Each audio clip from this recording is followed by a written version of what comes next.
Welcome to Belling History with the Good Time Girls, serving up hot Belling history since 2011. This is a hyper-local podcast about the quirky history of Bellingham, Washington. Though our stories mostly take place up here in the fourth corner of the United States, these stories will be entertaining to anyone interested in history in the Pacific Northwest and beyond. I'm your host, Colby Labrie, and I'm joined today by one of the two original founding Good Time Girls who started it all, Marissa McGrath. Welcome, Marissa. Hi, thanks for having me. How's it going? It's going good. It's really good to be back, and I'm excited about our subject today. We are recording in my garden cottage, so you might hear some ambient bird noises and hopefully not too many weed whackers or dogs. What's up with you? Life keeps handing me craziness, and so apologies first of all for the long delays in getting these podcasts going, because I love doing them, so it's not that I haven't wanted to. I've just had a lot going on with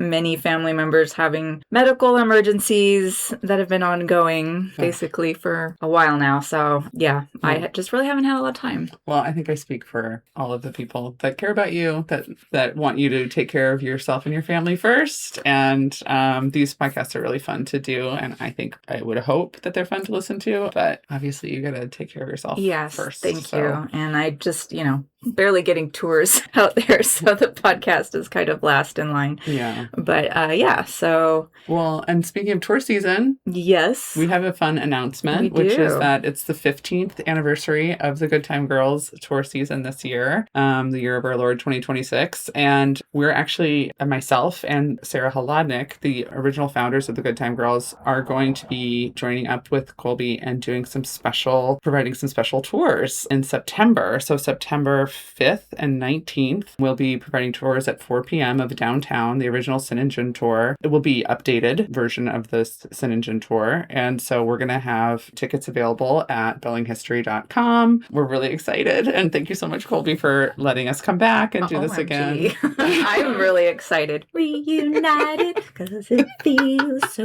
good. I'm really excited about that. And it also happens to be the 10-year anniversary for the Good Time Girls film that was a short film, very short film, 37 minutes long, that had its debut at the Pickford. And the Pickford is going to show it again on September 17th at 6 p.m. And afterwards, we're going to have a little after party at Hotel Leo. And Sarah Gooden, local amazing musician, is going to play music. And we're very excited about that opportunity. So again, that's September 17th. And tickets are available on the website at the Pickford for that amazing opportunity. Yeah, and we'll link to it from our website as well. And we will be there, and there'll be a Q&A with us and the director, Dan Hamill, who is now a city council member. But when we made the director, he was just a guy. He was just a nice guy that was interested in the tour and had directed films before and had approached us and wanted to make a short film about what we were doing. And we really liked how it turned out. So if you missed that when it came out 10 years ago, this is possibly the only other time you'll get to see the Pickford again. And Sarah Hladnik and I will be at that event. The other Good Time Girls, I'm sure, will be at all of this fun stuff. So come out and see us. Yeah, we're so excited. Yeah, same. I'm really looking forward to it. But today we have an episode today called Hitting the Sawdust Trail, Billy Sunday in Bellingham. And this is actually relevant to the downtown Good Time Girls tour. Sure is. Because Billy Sunday is an extremely important person to the Sin and Jin tour, because he really brings about some of the massive changes to the red light district, and he brings about prohibition a full decade earlier to Bellingham than it happens in the rest of the country. Yeah, he's been a major part of the tour storyline since the very beginning. That is one thing that has never changed on that tour. Yeah. He's very instrumental. Yeah. He first came to Bellingham in April of 1910. So for the uninitiated, Billy Sunday was a pro baseball player in the 1880s who had a religious conversion. He quit the sport and became the most famous evangelist in the country. He was basically a full-blown celebrity. He toured city to city. He had his own theatrical, athletic preaching style where he'd act things out on stage. He wasn't a theologian, and he didn't pretend to be. The whole appeal was that he talked like a regular guy, not like a member of the clergy. And his signature issue was booze. He crusaded against alcohol harder than almost anyone in the country, and he's a big part of why Prohibition became national law in 1920. In 1910, his traveling operation rolled through town, and it fundamentally changed the course of history in Bellingham. His influence looms so large that this is actually going to be a 2-part episode. Yeah. We've got a lot to talk about. We have a lot to cover. So I'm going to start us off with just like who he is as a person. So he was born November 19th, 1862, near what is now Ames, Iowa. It was Ames, Iowa then too. His father was William Sunday also. So he's Billy Sunday Jr. He was descended from German immigrants. His immigrants came as Sonntag. That's my terrible German, which means Sunday. So at some point they changed it to Sunday. His father, William, enlisted in the Union Army during the Civil War 4 months before Billy was born. But unfortunately, his father died of pneumonia in an army camp just 5 weeks after Billy was born, and Billy never knew his father. Billy's mother, Mary Jane, remarried. Her second husband was an abusive alcoholic who deserted the family, and Billy had an older brother. So at age 10, Billy and his older brother are sent to the Soldiers' Orphans Home in Glenwood, then Davenport, Iowa. According to this book that I read for this podcast, which is called Billy Sunday, The Man and His Message, The Complete Biography of America's Baseball Preacher by William T. Ellis, Billy would tell people on the train that where they were headed, that they were going to this orphanage, that his mother had been abandoned, that his father had died in the war, and he's making adults cry repeatedly, which is early evidence of his gift for moving people with his oration. And I also just think it's interesting. He talks about how some of them were giving him nickels and sandwiches and things. Got started with his career early. But the orphanage kind of gave him structure. He got a basic education, and he also discovered that he was a pretty serious athlete. This is where he learns how to play baseball, and he realizes he's good. He never graduated high school, but he did actually, because of the orphanage, had more schooling than most Iowa boys his age at the time. Because high school then was like college now. Right. Like a lot of people only went 8th grade. Yeah, we're talking still in the 1880s. Yeah. Because in 1883 is when he joined the Chicago White Stockings. Love it. Yeah, which is always fun to say because people realize the White Sox used to be the White Stockings. Yes. And I love that at some point, I'm sure in history, people kind of were like, stockings are for ladies, you know. We have to be socks now. And it has to be SOX. And then you can color out the little thing on the hat so it says sex instead of socks. You know, I lived in Chicago. I've never seen anyone do that. All the punk rock kids used to do that, yes. So it's white sex or red sex? It just says sex. Oh, okay. Yeah, very avant-garde. I mean, it's stupid. I don't know. Okay, so he was known more for, he was a very, very fast runner, much more than he was for being a hitter. So he was really, he's who you want on the field when you hit the ball. I'm not good at this.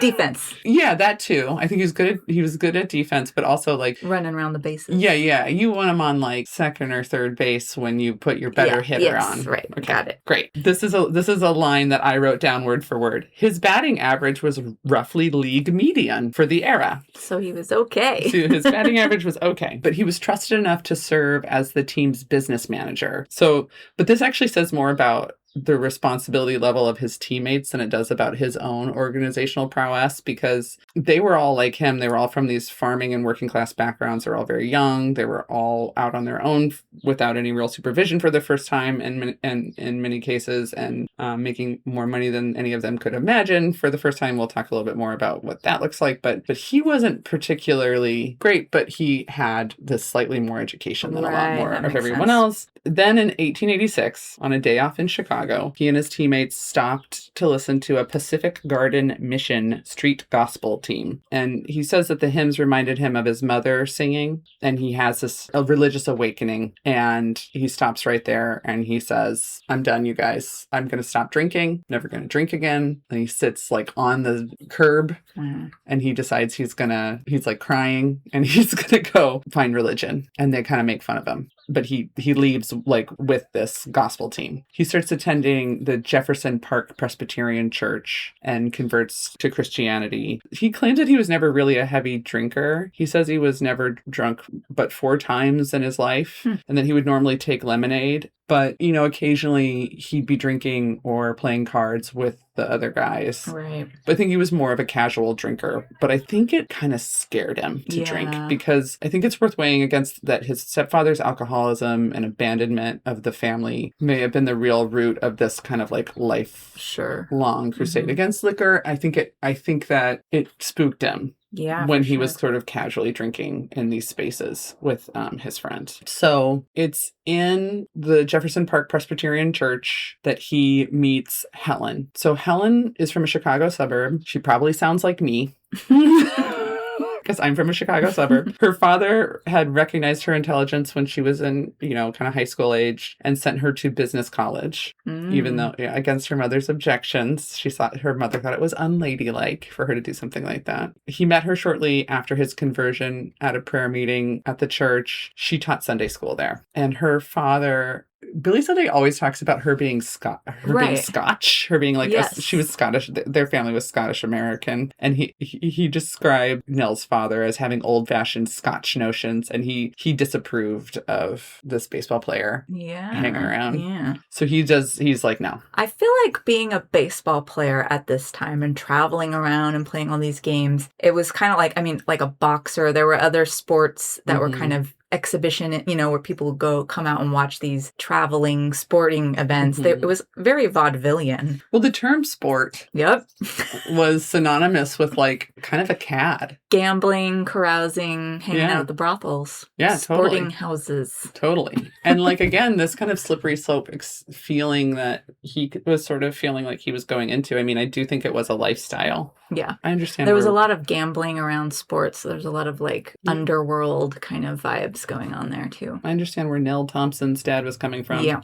So he's, you know, interested in Helen. Helen's dad shuts it down. In 1888, he's traded to Pittsburgh and he plays center field. There he becomes the team captain and a fan favorite. But then he ends up enduring one of the worst seasons in baseball history in 1890. And it's possible that his heart may have not been in it. He wasn't married to Nell until that September after the end of the season for Pittsburgh. But then, so eventually Mr. Thompson says fine. Eventually he softens to the idea and they do get married. And when Sunday, who is now kind of like a wet blanket in Pittsburgh, is traded to Philadelphia, and Helen, or Nell, she comes with him, and he does much better in Philadelphia. But then in March of 1891, after just like a year, when the season's sort of about to start in 1891, he requests and receives a release from his Philadelphia contract, walking away from baseball for religious work. And he's still very much like, he's still a good player. Like he just had a really good year.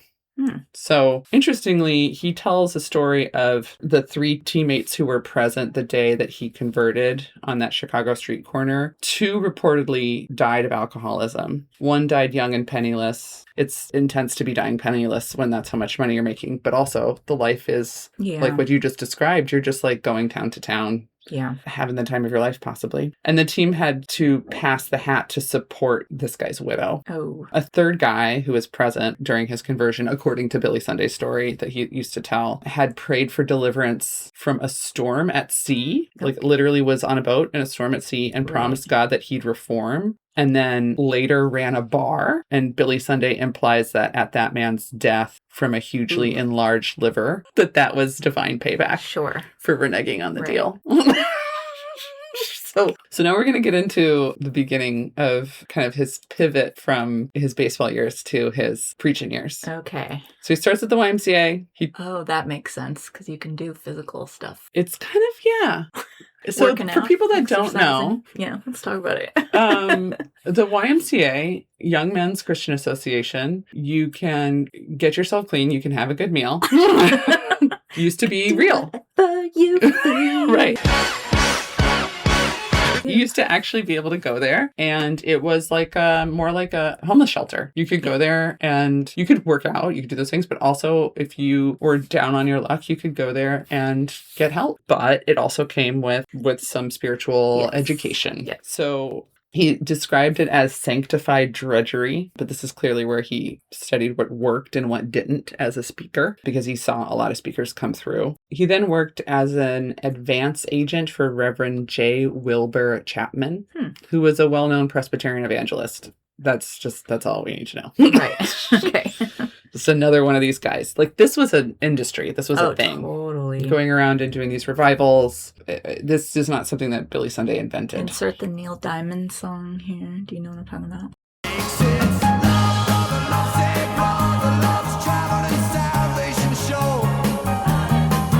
You should probably sing a few. The babies and grab the old ladies and everyone goes, 'cause everyone knows brother loves shows. Yeah. So he's like, for Reverend Chapman, he's arranging meetings, organizing choirs. He's physically setting up revival tents. And this is where he learns the entire revival touring business model. Right. And this is the same operation that his wife Helen is later going to run for him. One day, Chapman just like abruptly quits touring and leaves Sunday suddenly unemployed, right as a telegram arrives from Iowa asking him to preach. And he claims he never again had to seek a booking. Towns just started reaching out. So he just he sees this as divine providence. Like, right. I will just start doing this instead. Right. I'm going to be the traveling evangelist now. And so do you know much about the history of that evangelistic? Well, yeah, I think this is all kind of like occurring on what we would call the Third Great Awakening in the USA. So there was kind of these couple of waves of what we might call religious enthusiasm that are sort of characterized by this revival Protestant minister, really focusing on missionizing and salvation and traveling around and challenging sort of traditional ideas of church with emphasis on direct relationships with God. So you had the first one was kind of 1700s. Second one goes through about 1840. And then the third one is where Billy Sunday falls in. It's basically from then up to the 1930s. And includes like the arising of all those religions. Like we talk about spiritualism a lot comes up during that time. Mormonism, Jehovah's Witnesses, Seventh-day Adventism, Christian Science, all these like sort of homegrown American religions come out of this time. The YMCA comes about, the Salvation Army. And I saw a quote talking about how they all liked this idea of muscular Christianity. Yeah, we're going to talk about that. And then, of course, this is also sort of coming out of the Gilded Age and into the Progressive Era when there was a big focus on moral reform. So the Gilded Age had been like 1870s, basically after the Civil War up to about the turn of the century when there was just like huge economic growth, and especially in the North and West. And then, that kind of led to like crazy, the railroad barons and like crazy wealth into the hands of very few, etc. And then kind of on the heels of that's a Progressive Era, which is more characterized by social and political reform efforts and kind of addressing a lot of the issues that have come about with rapid industrialization and urbanization, things like immigration, political corruption, all those trusts and monopolies that came about during the Gilded Age. And this is where you start to kind of see like this things that we would consider middle class values today, but kind of wanting like regulation, education, health, things like this. And then I just want to note, it's interesting that we go from this Gilded Age of really intense haves and have-nots from the 1870s to 1900 into this Progressive Era of middle class forming and social and political reforms. Cycles can sometimes repeat themselves, or hopefully will. So that's the broader national context that Billy Sunday is sort of stepping out into in 1896 when he starts small. He's in Garner, Iowa, and for roughly a decade, he works mostly small Iowa and Illinois towns. It's not yet electrified at this point, so it's called the kerosene circuit. So he's literally going around in tents, kerosene lamps, old-time revivals.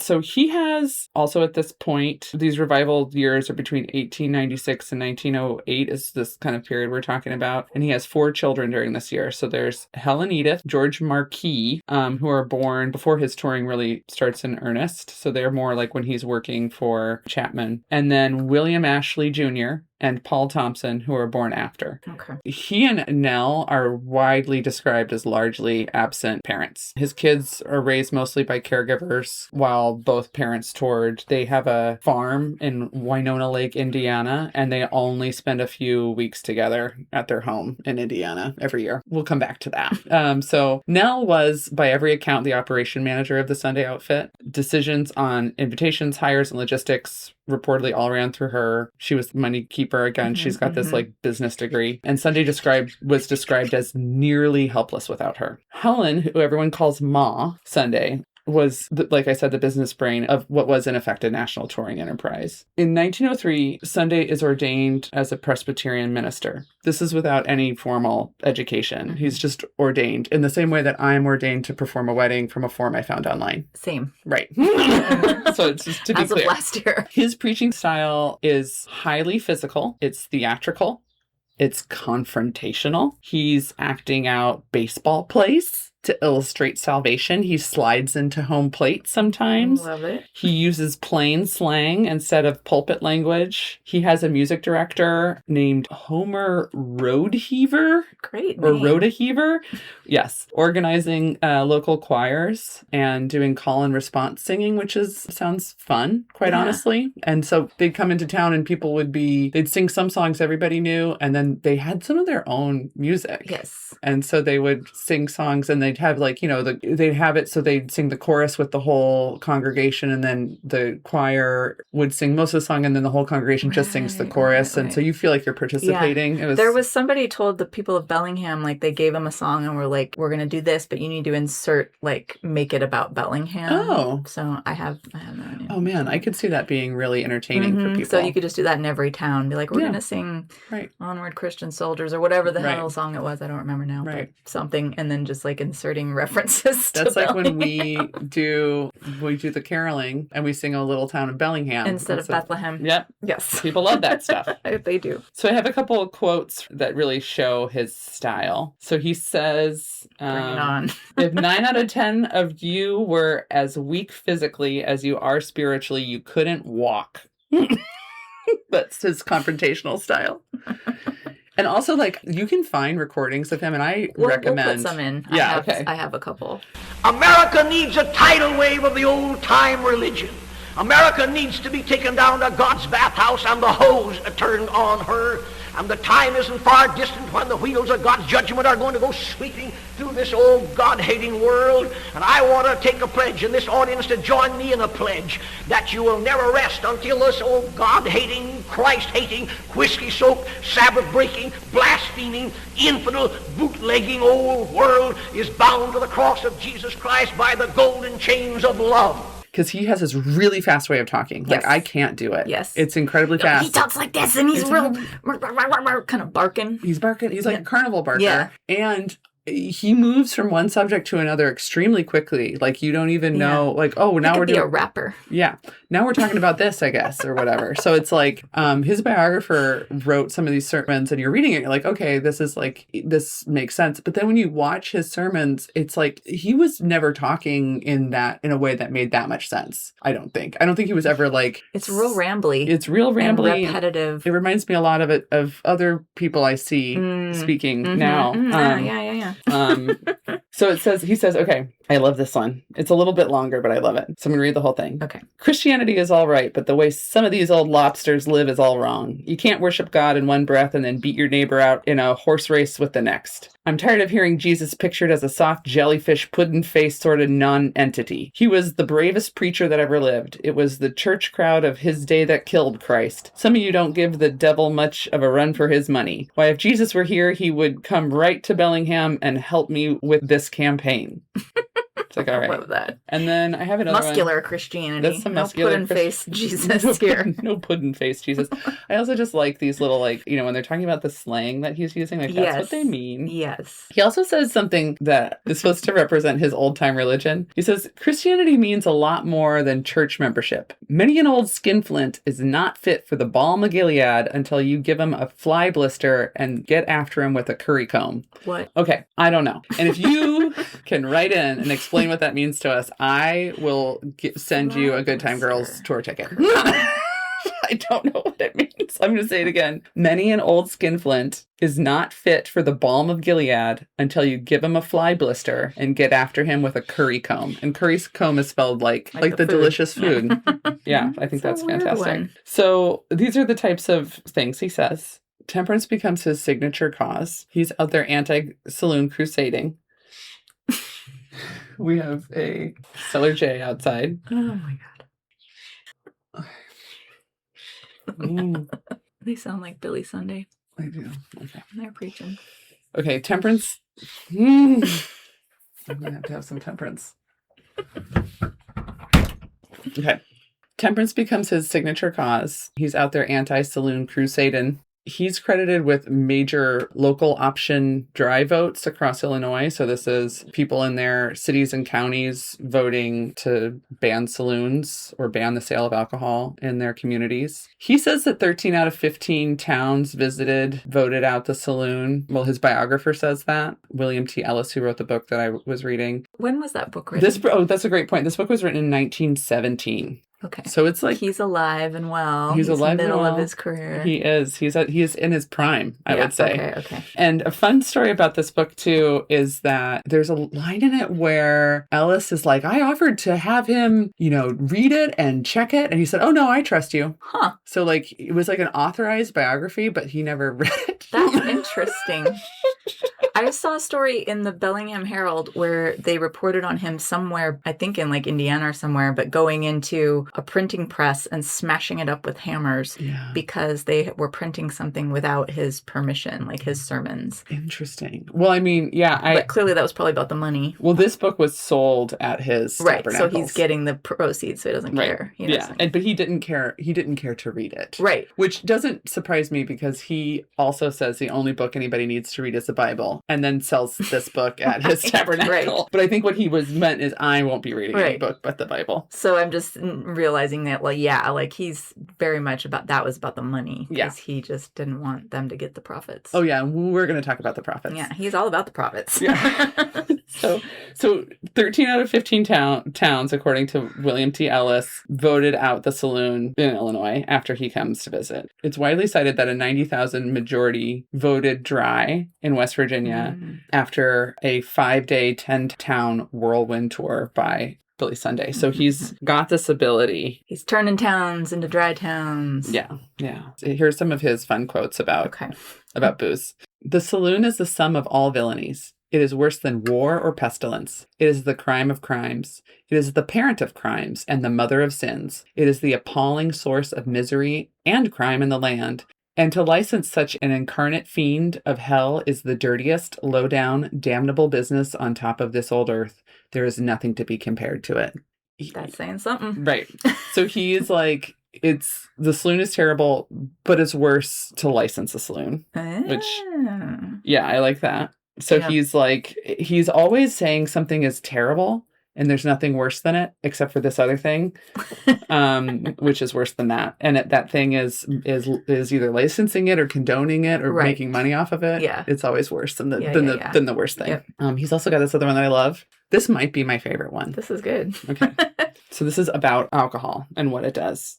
The saloon is a liar. It promises good cheer and sends sorrow. It promises health and causes disease. It promises prosperity and sends adversity. It promises happiness and sends misery. Yes, it sends the husband home with a lie on his lips to his wife, and the boy home with a lie on his lips to his mother, and it causes the employee to lie to his employer. It degrades. It is God's worst enemy and the devil's best friend. It spares neither youth nor old age. It is waiting with a dirty blanket for the baby to crawl into the world. It lies and waits for the unborn. It cocks the highwayman's pistol. It puts the rope in the hands of the mob. It is the anarchist in the world, and its dirty red flag is dyed with the blood of women and children. It sent the bullet through the body of Lincoln. It nerved the arm that sent the bullets through Garfield and William McKinley. Yes, it is a murderer. Every plot that was ever hatched against the government and law was born and bred and crawled out of the grog shop to damn this country.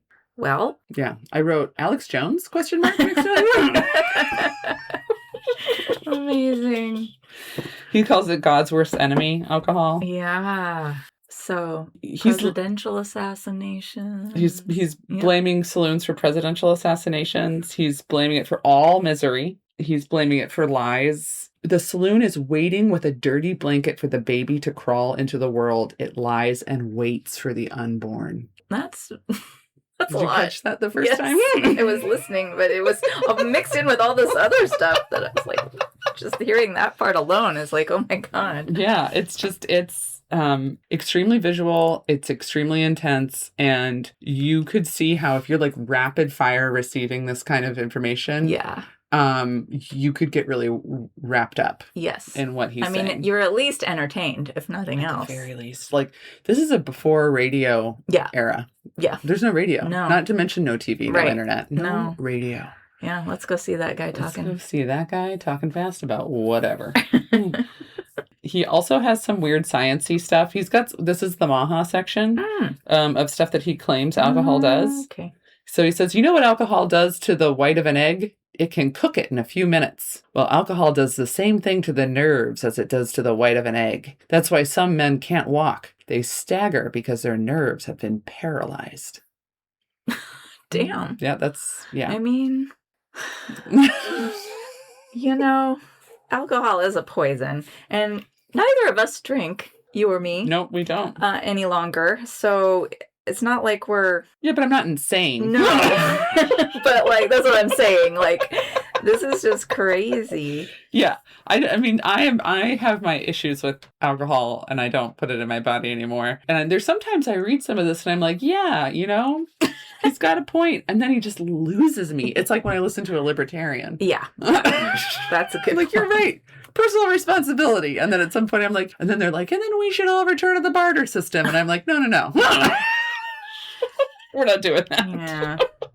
We should all build our own roads. And I'm like, I don't want to do that. The collective is oppressing the individual. Yeah, exactly. No. Okay, so his biographer admits that Sunday kept no record of which towns actually went dry after he visited. Again, he was not a details man. Several of Sunday's most dramatic statistics can't be traced to any real source. So one of the things he likes to say is 5% of our idiots came from intemperate parents. I don't know how he's defining idiots. He doesn't define his terms very often either. He says 80% of the paupers, 82% of the crime is committed by men under the influence of liquor. 90% of the adult criminals are whiskey made. He says the Chicago Tribune kept track for 10 years and found that 53,556 murders were committed by men under the influence of liquor. I looked into this, and the only thing I could find was a reference that this statistic only existed in a book about Billy Sunday. Okay. And Billy Sunday quotes. So it's been attributed to Billy Sunday, but there's no reference to it in the Chicago Tribune ever.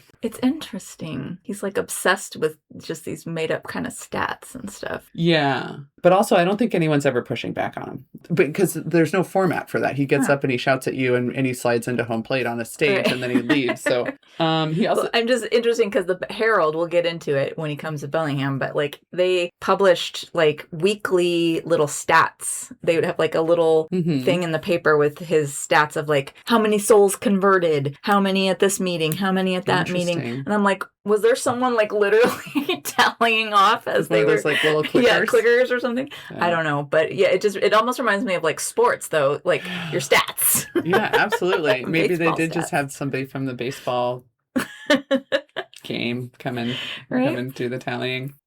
Sunday clearly was more of a showman than he was a statistician. And I think he understood that he had the power to make people believe whatever he said. Yep. So why spend time with spreadsheets? He just said stuff. And he just said it over and over again. Right. And that made it true. Well, it wasn't very easy to fact check. Right. Nobody was calling up the Chicago Tribune. What is that old, 32% of statistics are made up on the spot. So... There's a pattern that's worth noting also that in eastern towns, and when I say eastern towns, I mean, I include places like Ohio. Right. People in Pennsylvania would refer to that too as a western town. Anti-saloon leagues tended to form after his visits, but increasingly, as he's moving further west, these anti-saloon leagues are starting to form before he even gets to in advance of his arrival. Right. His reputation is very much preceding him, and we're going to see evidence of that soon. So we're just going to touch briefly on his money dollars. So by now he's playing large Midwest cities. He's developing a touring circus scale operation. So he's got chartered trains. He's got business donated wagons for hauling in town. So when he gets to town, a business will send their wagons over to the train station and pick everything up for him. He's got donated properties to house the touring party. He's got a private cook. He's got this choir director. Yeah. He's got a team. Other staff. Yeah. It's unclear if this is a for-profit or a nonprofit organization. We don't have 501c status available. No, they didn't do that. But there is a lot of money coming in. Right. So for this book, William T. Ellis is based in Philadelphia. He's actually a journalist for a Philadelphia newspaper and a very religious man. And he says that in Philadelphia, so this is just when he was in Philadelphia, Billy made $52,000 for the dates that he was in Philadelphia, which is the equivalent of $1.6 million today. And then he paid his staff. He paid himself and his staff from that, but it's not disclosed what he paid himself versus what he paid his staff. Mm-hmm. It's not disclosed how many people are considered as staff, how many people are considered volunteers. And I get a sense that there was probably people who were committed to the cause and didn't take much or any money. Salary, yeah. $15,000 went to charity. So it's like $430,000 today. Quite a bit less. But also, like, people are they're passing the hat a lot, repeatedly throughout these. I'll tell you what they do every time in Bellingham. Interesting to they see how report close to on 15,000. Also the donations and would literally berate the town when they weren't getting enough. Yeah. And the ask is often like, you need to help us spread the cause. But, spreading the word, the cause is them. Yeah. And we know that, Billy traveled with 12 nice suits. He had this farm back home. He liked nice things. But it's kind of like they're demure about how much he actually made and what his actual take home was. But yeah, in 1908, he expanded into a genuinely national figure. And that's the point. We're finally making it towards Washington State. He was invited by Prohibition advocates to come to Spokane. Yes. That sets up the West Coast leg of his career, and that's what eventually leads him to Bellingham. And in Washington State is when he develops this evocative phrase, hitting the Sawdust Trail, that later becomes the standard national phrase for all of his altar calls. So the call to come on down and get saved, which originates here. I mean, they put sawdust on the floors of the tabernacle that they would erect for him to dampen the noise, but also it was kind of a reference to loggers out in the West who would leave a sawdust trail to find their way through the woods sometimes. Yeah. And Ellis actually talks about it in his book. He paints this picture of imagine a lumberman lost in the big woods. He has wandered, bewildered for days. Death stares him in the face. Then, spent and afraid, he comes to a trail, and the trail leads to life. It is the way home. So going from a lost to a saved state. Right, exactly. So they use this term of something that all loggers would recognize as a path back to civilization. Salvation. If you get lost in the forest and you find the Sawdust Trail, you can follow it downhill probably and you'll get to camp. Right. And they use that same thing for representing finding your path home. So he says hitting the Sawdust Trail to mean finding your salvation. So yeah, it was about the time he was going to Spokane is where people from Bellingham were going to Spokane to see him because that's how big he was. And there was a ministerial association here that was really at that point then focused on we need to get Billy Sunday to come to Bellingham. Okay. Well, that makes sense. Yeah. So yeah, because on the Sawdust Trail, and one of the reasons people think that this is such a valuable thing to get him to come to your town is because you can convert all of these wayward men that are in your community, and places like Bellingham is majority single men. Right. We've been called unchurched at this point, and it's mostly people who are solidly working class and are doing dangerous jobs. They're spending all of their paychecks on the weekend in the saloon. And there's a lot of interest in bringing them into the church life and civilizing them a little bit. And Ellis estimates that Sunday has personally converted 250,000 people in 1917. Okay. Again, we've talked about what numbers. Conversion for Billy Sunday means walking up to the pulpit and saying the word Jesus. That's it. He says it to you or you say it to him? You say it. Okay. So you walk down the Sawdust Trail and you say Jesus. He doesn't like smack you on the head or anything? He doesn't smack you on the head. You just walk up there, you say Jesus. Well, he probably had to convert a lot in one go. So, yeah. Okay. Yeah. Let's make it snappy. Yeah, absolutely. Jesus. All right, next. Yeah.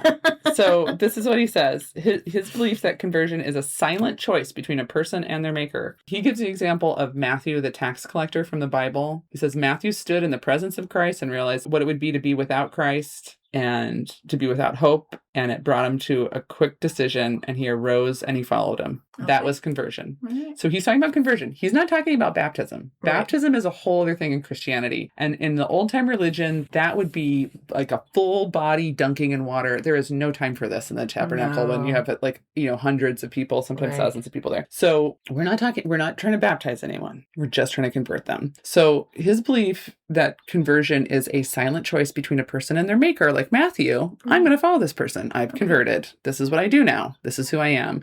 Is helpful if you're trying to convert thousands of people en masse. Mm-hmm. But it also means that you don't necessarily know you've converted them. Right. Do they stick with it? Yeah. He says, and I quote, believe in your heart, confess with your mouth, but all you have to say is Jesus. Right. Well, it makes the stats look real good, too. Right, exactly, because you can just walk up. And it's also good for you if you are like, I don't know, a businessman of high standing and you want to look like you walked up there and did it, but you're not really bought into this. There's pressure there, for sure. Absolutely. This is what it's like. You've been whooping. There's been all this craziness. He's been acting like he may have ripped a phone book in half at some point. Like he's been smashing chairs. He's been running around. He's been talking like at the speed of light for hours, possibly by the time. And then everyone's all in a frenzy, and you start going down the aisle, and pretty much everyone's going down the aisle. Yeah. You're going down the aisle. And so you're starting to go down the aisle. You get up there. You walk up to him. You say Jesus. He probably throws his hands up. I don't think he touches you. No. He's like, next. Yeah. And so... they probably got somebody just like... and then he or someone else hands you a sheet of paper. And the sheet of paper explains to you, it says what it means to be Christian. So this is your... oh, okay. It's basically your aftercare instructions now that you've been converted. Okay. And now that you've said Jesus in front of someone, and it says, and this is what it says, you are now a child of God. You now have eternal life, but in order to maintain access to eternal life, you have to do certain things. Oh. So your conversion was easy, but maintaining your Christianity there's some steps. So you have to study the Bible. You have to pray much. It doesn't say how much. Much. You have to win someone for Christ. It just says someone. You have to avoid evil companions. This is described as avoiding bad people, bad books, and bad thoughts. Mm-hmm, mm-hmm. You have to join some church. It says exactly that. Join some church. Yeah. Be faithful in your attendance at the Sabbath and midweek services. So twice a week. Right. Give to support the Lord's work. So tithe. Or maybe just when you get back to your seat, make sure to make a donation. Right. Right. Especially to me. And then it says, quoting here, do not become discouraged. Expect temptations, discouragement, and persecution. The Christian life is warfare. Ooh. And then finally... kind of like a good victim complex. Yeah. There's so much of that. Warrior ethos. Yeah, absolutely. And then there's just lots of references within that. There's direct passages to the Bible that it references throughout it. So that's it. And that's what you get in your little handout. And then you go sit down and you're converted. So yeah, I believe that he did that to 250,000 people in his time. He had interactions with a lot of people. Yeah. I would say it was probably that's actually probably an understatement of what he did. 300,000 people attended over the course of 6 weeks in Bellingham alone. Right. So probably more. But yeah, so just imagine the pressure for local politicians and businessmen to be converted by Billy Sunday's Tabernacle. The other thing I just want to point out, because I think it's interesting before we move on, is that there are multiple references to the audiences and conversions being mixed race in the book, including on the Sawdust Trail out here. And for 1917, I found this passage really interesting. It said, the first to take the evangelist's hand is a young colored boy. The girl who follows may be a stenographer. Young men are a large part of the recruits. And then it says, contrasts are too common to mention. There is a delicate lady's kid-gloved hand reached up to that of the evangelist. The next is the grimy, calloused hand of a blue-shirted miner. The average is of young men and women, the choice and the mighty members of a community. So I just thought it was interesting to think about in the Pacific Northwest at the time, like an integrated audience, because I had not imagined that myself. Yes. I think that the crowds probably did skew pretty young out here, because it's important to remember that we're still a pretty young town. I mean, it's crazy too, because he would sometimes do multiple sermons in a day. He definitely did at least one almost every single day for 6 weeks. And he would have men's only, women's only. He would like cater to special segments of the audience like that. Mothers. Yeah. So he did a Mother's Day whole special event. So it is interesting. But it did seem to be fairly diverse. They mentioned, we had a Japanese population, we had Chinese cannery workers, we had, Who came? Yep. Yeah. Okay. Yeah. So they're all, pretty much every race or creed that you could have represented here is mentioned in having come to the opening of the revival or the tabernacle. It's interesting, like I refer to myself as ethnically Catholic because, Irish American, but like as someone who was raised sort of in the Catholic Church, I'm interested about like, did the Catholics go to this? Because I don't know if they would have been necessarily welcome. No, they might gone out of curiosity is what I think. Right. Just like the same way that anybody else might have gone out of curiosity, but they probably weren't walking down the Sawdust Trail. My family would not have. No, there were, we can jump into it now, but there were people who opposed Billy Sunday coming. Ooh, yeah, I want to hear about them. There is a whole chapter about him being butthurt about his critics in this book. So in Bellingham, publicly, those who were talked about in the newspaper who opposed him coming were the pastor of the Fairhaven Presbyterian Church, the Reverend James M. Wilson. Interesting, because he's a Presbyterian. Right. Also Fred Wheel, a Unitarian pastor. Yeah. And then the Labor Council specifically spoke out against Billy Sunday, except the typesetters came to his defense. Well, they were going to sell a lot of newspapers. Yeah. And basically there was a lot of people who were kind of like, yeah, we know he's kind of a fraud and a cad, but like he's going to bring a bunch of money to town. Interesting. So there was a lot of sort of like businessmen being like, yeah, whatever, like it's all about the money. Like we just want the money to come in. Did the Presbyterians or whoever, the Unitarians say why? They thought he was in it for the money, that he wasn't genuine, and that he was causing division and divisiveness and stirring people up unnecessarily. They just thought he was like a rabble rouser. And well, he did rabble some rousers. Yeah, he certainly did. He certainly did. In Bellingham, right? I mean, this is kind of with the evangelical church. So the Bellingham Ministerial Association, who's responsible for getting him to come here, they are mostly just local clergy, but it's cross-denomination, but they're all sort of on the evangelical side of almost every like denomination has sort of like, even within them, these little rifts between like traditionalists and the more like evangelical leaning, which was the sort of wave at the time. And so the Ministerial Association, at the same time, they decided to make a committee to get Billy Sunday to come to town, voted to bar Unitarians, Episcopalians, Catholics, and, quote, a few others from their Ministerial Association. Okay. So it was not open to Unitarians, Episcopalians, Catholics, and a few others. Interesting. Whatever that means. Will Elliott Wright was this guy. In 1909, he was part of the Ministerial Association. He'd come to Bellingham to be secretary for the YMCA. And he goes to Spokane to see Sunday and allegedly slipped a card into Billy's coat with the message, quote, "The devil dares you to come to Bellingham, Washington."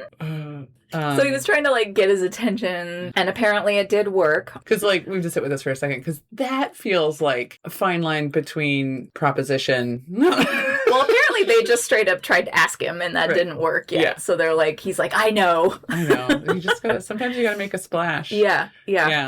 He said, the city of Bellingham needs Sunday. Such an awakening as he will cause will advertise the city far and wide. He will stir this section of the Northwest as has never been stirred, as he did in Spokane. Right. Well, I mean, I have a feeling that Billy Sunday absolutely did not pick what towns he went to. He probably gave that card to Nell. He had a guy whose last name was Gill, Gill, who was kind of his advance man. Yeah. So he would go around and set up, like, make agreements with the town because they had to build a tabernacle. They had to have a place for everybody to stay. So he was the advance guy that would make sure that the train station was going to be big enough for the trains.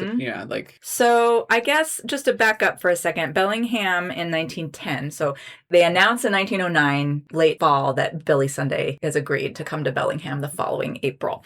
So that will be April of 1910 when he's showing up. In 1910, the population of Bellingham is about 24,298 according to the census, which was over 100% increase from the 1900 census 10 years before. So that was a lot of growth. That was doubling. Yes. Of growth in 10 years, which is a lot, but also that sounds teeny tiny compared to the 90,000 that we have It's now. more than the entirety of Whatcom County in 1900. Wow. By a little bit. Wow. Industry was booming. We had the PAF, the largest salmon cannery in the world. You had more than 20 shingle mills, plus sawmills, planing mills, any kind of mills you could imagine. And mill it. Yeah. So we had railroads by this time. We had several railroads into town, the Bellingham, Bay, British Columbia, Great Northern, Northern Pacific, but still mostly a lot of steamship lines serving the Bay Area. And the Waterfront Road, which is now Chuckanut Drive, was being built by convict labor. The autos still very new. Only pretty much the wealthiest people are getting the autos at that time. So I'm hearing like our gilded / progressive era too. Yes. And like we're all of that. Really in a transitional period, like from that Wild West wagon and horse era into this new fancy age of a city, a modern city. And we're finally at a point where like a national figure could easily arrive in town on a train. So by 1910, we have in the neighborhood of 40 churches by this time. Wow. Which so is we're not as unchurched. Massive growth from, say, like 1900 to 1910. A lot of Lutheran and Methodist Episcopal churches from what I could gather. But there's 44 saloons, to put it in perspective. That's more just a few more saloons than churches. Yeah. And the city charter actually said there was only supposed to be one per 1,000 residents. So recall 24,000. But we're not enforcing that. No. Just like clearly, a lot of other things that we're not enforcing. Clearly. So that's kind of just what's going on in Bellingham. Also, right prior to his coming, we have this ministerial group, but we also have the Municipal League, which is non-sectarian. I think they're trying to be a little more inclusive than... So the Catholics and the Presbyterians Yes, because we've got J.J. Donovan involved there and some other big names. They're just prominent men of all parties representing various churches, joining hands and making a fight for civic virtue. So they want to clean up the town. Again, we're concerned about the moral degeneration of the community. We're worried about saloons and drinking. We're worried about spitting on the sidewalks. Yeah, it's like literal cleaning too, yes, right? Yes, that was one of their first items of business.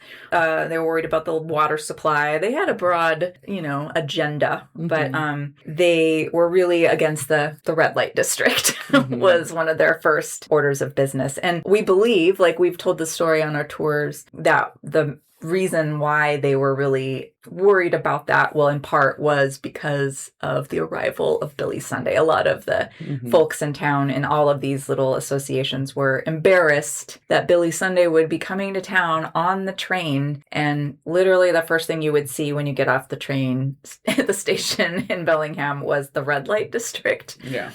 So that was kind of an embarrassment. Yeah. And it would be really in keeping and in line with this idea that, like, as Billy Sunday becomes more prominent, towns start to form these municipal leagues before he even arrives. And they start to think about what their reforms are going to be before he even gets there. They're like, we got to look good for Billy Sunday. Yeah, absolutely. Yes. Yeah, and he's going to come by train, and our red light district is right by the train station. So the train station building that's down at the foot of basically D Street, and that lettered streets down there is got a tile roof on it. That's from the 1920s, but it sits on the same site as the earlier Great Northern train station that was there, which is where he would have come into town. And so right across the tracks from that, there's sort of like an industrial area today. But if you go to the new, Beach Cat Brewery is basically right on the sites of where a lot of the brothels were back right in there. Where the Deborah D is. Yeah. Yes. So, and the red light district had been seen as sort of this, necessary evil. And it was also a very lucrative source of income for the town. Yeah. So they would pay monthly licensing fees to the city that would provide policing of the district, health checks, but also, just went right into the city coffers for whatever, fire trucks, roads, etc. So I think it was about 11% of the overall budget. Right. So the city wasn't so keen in losing that. Right. But and obviously, again, we're a community of a lot of jobs that single men are doing, and they're coming into town, getting paid, and basically living the type of life where they're like, well, I'm going to spend all this money this Saturday. Right? I mean, that's really common. So saloons and brothels. Right. So you're a logger, you're a fisherman, you're a coal miner, you come into town, you get paid, you take a bath, you go get drunk, you go see a girl. Yeah. And then you spend potentially all your money. Maybe you send some money home. Yes. And then you go back up to log, to fish. Yeah. To mine for the rest of the week. So it's interesting because, here's a little premonition, perhaps editorial in the newspaper in December of 1909. They say, the year of 1910 promises to produce its share of disturbances in Bellingham. And they're discussing the coming elections, including local option, which is going to give the city, the ability to vote whether to be a wet town or a dry town. To booze or not booze. That's right. And then they said, quote, a religious upheaval caused by Billy Sunday. Right. And then I love they conclude that every citizen of Bellingham will need a long vacation next year. They're like, a lot's happening coming up here. Yeah, everyone's going to need to get out of here for a little bit. This is going to be too much. So it was really an interesting time and an interesting year. And it's interesting because they also tried to play it off like the timing wasn't related of Billy Sunday coming to this, like these things weren't related. Right. Local option election and Billy Sunday coming. But clearly he was involved with it in like every other place he visited. So I don't really buy that. Well, if he was not universally popular, then I could see why they wouldn't want that they would kind of be like, oh, we're just also having this conversation. Right, exactly. They don't want to make it wrapped up in the personality politics. Yes. They would just want to have they just want to go ahead and have the vote. Yes. Which makes sense. Right. And so the Municipal League is demanding that the restricted district be abolished before April 1st, 1910. So we know Billy Sunday's come into town. So we have the red light district closure before his arrival. Here's a quote that's sort of related to that from Billy Sunday. He says, rid the world of those despicable beasts who live off the earnings of the unfortunate girl who is merchandising herself for gain. In some sections, they make a business of it. I say commercialized vice is hell. I do not believe anymore in a segregated district for immoral women than I would in having a section for thieves to live in where you could hire one any day or night in the week to steal for you. There are two ways which have got to be driven out or they'll drive us out, and they are open licensed saloons and protected vice. Yeah, he really is just equating these two as the exact same thing, which is interesting to our modern brains. Right. Brothels and saloons were all over the place, hand in hand, in the West for a very long time. Right. And it is so strange to our modern ears to hear someone be like, these two are the same thing. Yeah. Because it's well, bars, it's just a bar. What do you mean? But at the time, he's we re-legalized that. Right. It's really strange to hear, to our modern ears, to hear someplace where sex work is happening be equated to someplace where drinking is happening, as if they are right. the same. They have the same amount of sort of moral issues, that they're the same amount of dangerous to society. Right. And I just think he didn't like dancing either. He was really against dancing. Right. He also didn't like holding hands. He talks about that. He playing warns cards. He warns young men against flirting. Yeah. Yeah. It's a slippery slope. He's a real all or nothing kind of guy. Yeah. So I want to talk a little bit about the preparations for him coming. So they're like, okay, we got him. He's agreed to come to Bellingham. But, in order for him to come, you have to make all these things. You have to construct a tabernacle because basically there was no place in Bellingham large enough to accommodate the crowds they were expecting. So we had a theater. I think that the American maybe had no more than 2,000 at the most. So they're expecting upwards of 5,000 people to come at any given time to see Billy Sunday. That's crazy. Mount Baker Theater, I just looked up, it's 1,500. Okay. And I heard that he built one in Indiana with seating for 20,000. What? I don't know. Yeah. But that's a lot. Just also because he's not amplified in any way. Right. No electricity. A sounding board behind him, which is literally like a board. Yeah. So they would construct it for amplification of the room, which is interesting. But so they sold bonds and required volunteer labor to build the tabernacle. Interesting. Yeah. And so it was really pressure on this ministerial association. They were kind of the ones leading all of that. And so they were really rallying around trying to get people to... And they were actually out there building this thing too. The Herald was like, they've taken off their ministers' collars and are donning overalls. It was probably really entertaining to go watch. Yeah. I'm sure that they had volunteers from their congregations and stuff too. Oh, for sure. But they had to put it up really fast too. So it was kind of a whole ordeal. There was also controversies around the site. They wanted a spot centrally located in town. And at first, Mayor DeMattos, at the time, our mayor was J.P. DeMattos. He's an interesting character. He plays things he's sort of a centrist or something. He's like fiscally conservative, but sort of... More socially liberal? Yes, socially liberal. He's been around through all the Wild West days. He was mayor 7 times since the 1880s. And so, but he's really good at kind of saying the right things to people, telling them what they want to hear. So that's how he keeps getting elected over and over again, right? So he's kind of towing this line. So he's his father was a Portuguese Christian convert from Catholicism to Protestantism. And so there was a whole wave of that in the Isle of Madeira, which is a Portuguese colony that came to then the U.S. because they were exiled for conversion. And they settled in the Midwest in Illinois. And then so his brother becomes a religious preacher, but Episcopal. And eschews his father's Calvinism or whatever, and kind of goes this back to more of a traditional, not Catholic, but almost, right? So it's interesting because DeMatto's whole family has these religious, everyone's preacher except for him, basically. But he becomes a Baptist in Bellingham. He's one of the first to join the Baptist church in the 1880s. And then for some reason, he was excommunicated. He left town, Bellingham, for a couple of years, and it was said his name was quietly stricken from the rolls. And that this is way before. Yeah, way before any of this. So this is in the 1890s. This is before or after he's been the mayor before? He's been the mayor. He's been the mayor. Multiple times. And he's been excommunicated. He's joined the Baptist church, and then he's left Bellingham for a couple of years in the 1890s, apparently. And at that time, they just kind of struck him from the rolls. Yeah, and they said he had a shady reputation. So, okay, I don't know enough about church membership. They don't just take you off the rolls because you moved out of town. It's not just he's probably not going to donate because he moved out of town. It's no, if anyone asks, this guy's never been a member. I don't know. It's weird because there was apparently this whole, controversy around it because he had to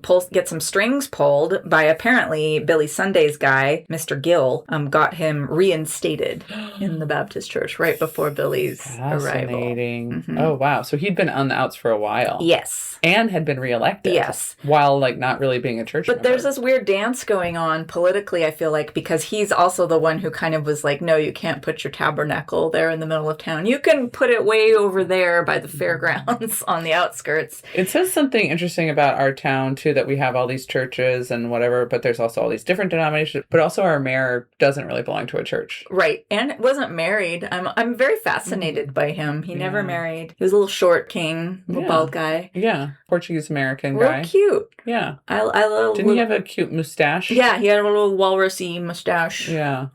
He's just interesting. I'm intrigued. I wish I could figure out what his deal was. But anyway, he does cave eventually and say, okay. So there's like fire worries of building this tabernacle in town. So at first he's like, no, it's against the fire code. You can't do it. And then he relents. And everyone's like, come on. Yeah, they're like, okay. We can't have the ladies traipsing through the mud. We need a central location and all this. And I mean, Billy Sunday it's like having a huge circus come to town. So there is going to be crowds of people coming from out of town to see him. It is going to be a tourist situation. So like any other municipality, they bend the rules. Yep. It's because money dollars. Yep. There's also the one place they discussed doing it is there used to be basically like a big open lot where Assumption Catholic Church is now next to the high school. That's where they wanted him to be. Yeah. They were like, you can be over there. And they were like, no, that's too far outside of town. Right, that was too... So where they ended up building it is where R.I.P. Rite Aid was on the corner of Magnolia and Cornwall, right across from the Federal Building, which was right in the middle of town.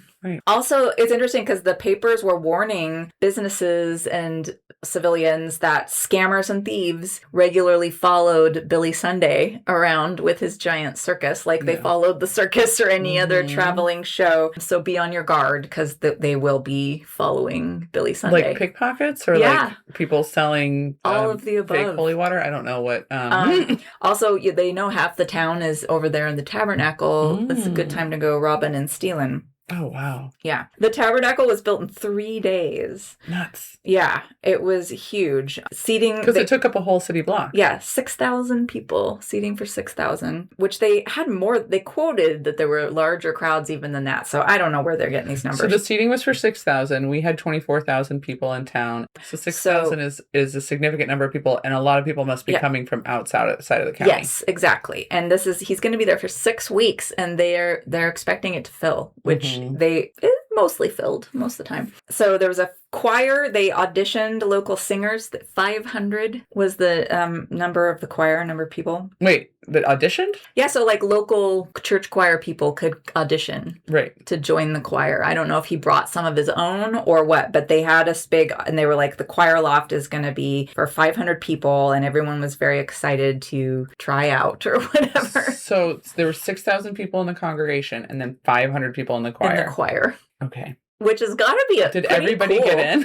I know. I'm like, it's also got to be pretty powerful. 500 voices singing at one time. Yeah. I mean, they didn't have amplification again, so that was going to be impressive. And yeah, they talked about the acoustics and how the interior was designed to carry sounds to the remotest corners. But, so it was the song Loyalty to Christ was what the ministers of the city were told by Billy's guy to change it to wording around Bellingham, which they did.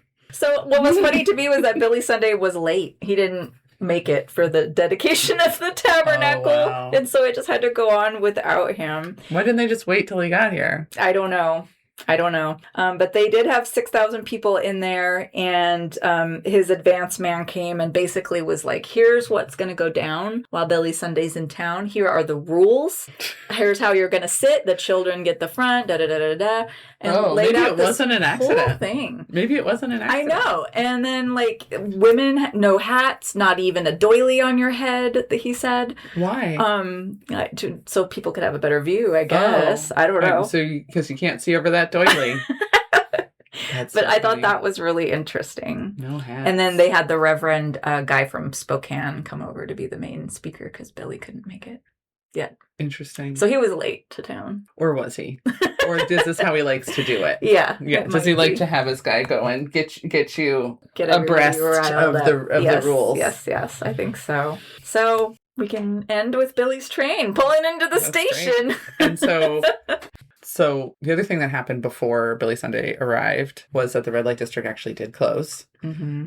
And that is an extremely long story that we don't have time to get into. But the Municipal League did succeed in getting the red light district closed. But needless to say, the community finally used this opportunity to do something that I think a lot of people wanted to do, which was remove what they thought was sort of an eyesore. The red light district was very visible. It was very close to the train station in Bellingham. And a lot of people didn't want to see it anymore. And a lot of people really genuinely thought that if they made it illegal, it would go away. Yes. Which we know didn't work. And my favorite line from the whole process is a judge goes to the like community meeting or like the hearing about this. And he says, you might as well outlaw a thunderstorm. Like, this is going to happen. Yeah. And it does. And the whole Synogen tour is based, a big part of it is based around like where they scatter. Right. What happens next? So go on the Synogen tour and enjoy that. But it does mean that when Billy Sunday does arrive in Bellingham and his whole big old train pulls into the station, there ain't no red light district there anymore. The actual literal red lights have been taken down from the red light district, and the women are no longer there. Well, except for Myrtle Baker and Eva Holman, who are property owners and said they stand by their rights as property owners. Can't make us leave. That's fantastic. But the red lights are down. Yes. And Billy Sunday isn't any wiser necessarily by looking at this building that they're there. Yeah. I have a feeling like he knew the entire thing that happened. Also, I feel like the red light district was a much easier target than the saloon fight because the saloons are run by men. Right. And, that was a much bigger battle. Absolutely. But Billy Sunday is coming for them, too. Yeah, absolutely. Yeah, of course. So, of course, like, the women, bear the brunt. They're the first to take on the attacks of these crusaders, these moral crusaders, and they have to go underground. It does not do anything to diminish the demand. It doesn't really do anything to diminish the supply. It just scatters where it happens. And in some ways, it's sort of like makes the sex work available in places that are more convenient for a lot of people and where they actually want to be. And so it's interesting. And I think next time we're going to talk a little bit more about how this ended up playing out for the actual saloons. Indeed. So we said it was a long story, so we got to come back to part 2 next time. Next time we're going to talk about Billy Sunday's time in Bellingham a little bit more. We're going to talk about his impact on Prohibition in Bellingham. We're also going to talk about the rest of his life and some really interesting developments in his family life. Yes. Yeah, he's a very interesting character. So join us for part 2. Yeah, thanks. And hopefully we'll see you sometime in September. Yes. At either a Good Time Girls tour or at the Pickford. So yeah, go on bellinghistory.com website or the Pickford's website for more information. Awesome. And with that, we'll say goodbye for now. Until next time. Well, hey there, mama, where'd you go? You gotta reap just what you sow. That's too bad. Too bad.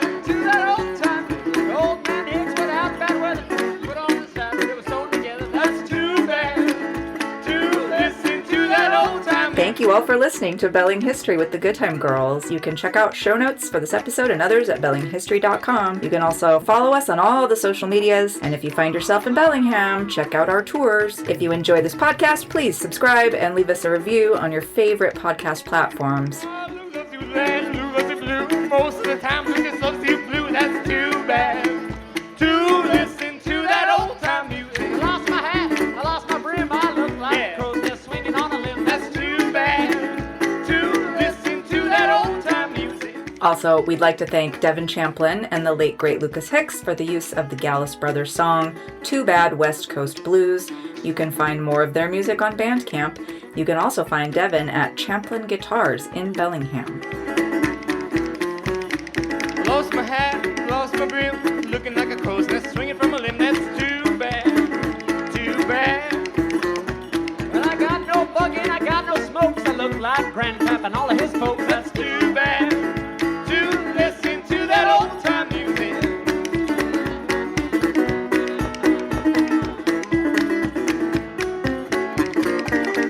I want to say tune in next time for more Belling History.